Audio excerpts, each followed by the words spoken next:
Hey guys, good afternoon. It's a beautiful day out in Maryville, Tennessee. We have, session 7 from Cooking at Home.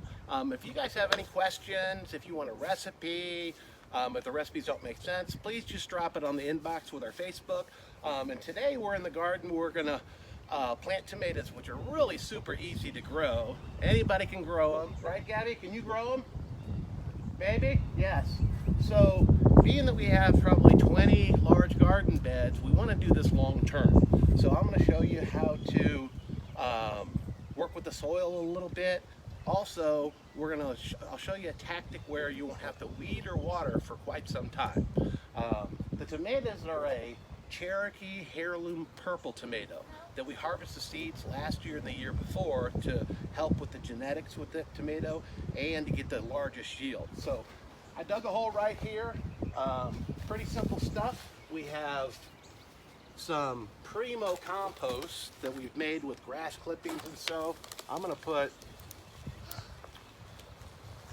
about a gallon of that, and we're going to use diaper or face mask. I guess nowadays you might be able to use that. That's not funny, you know, but the moisture absorbing qualities in this diaper, and it is clean, will retain a lot of that moisture, and you'll see the tomato will wrap all around all of the moisture properties in this tomato. So it goes just like so.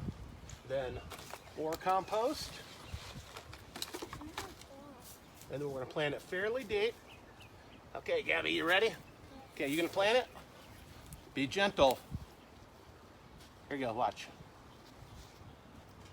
Okay, pack it in nice all around. Okay, so that's the first step there. So the second step, okay, back up a little bit, Gabby. So what makes this so unique is I'm going to take this cardboard like so, and I won't have to water this or weed it for a long time. I probably won't even have to weed this area for at least till probably September with this much compost in it, with this many leaves. And then of course you want to make sure you water the plants really good before, so that soil's moist.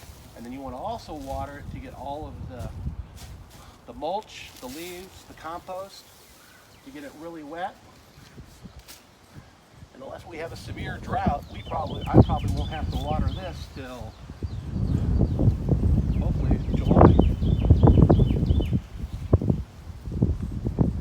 So voila, wasn't that easy? I guess we're going to be inside cooking next. I'll see you soon.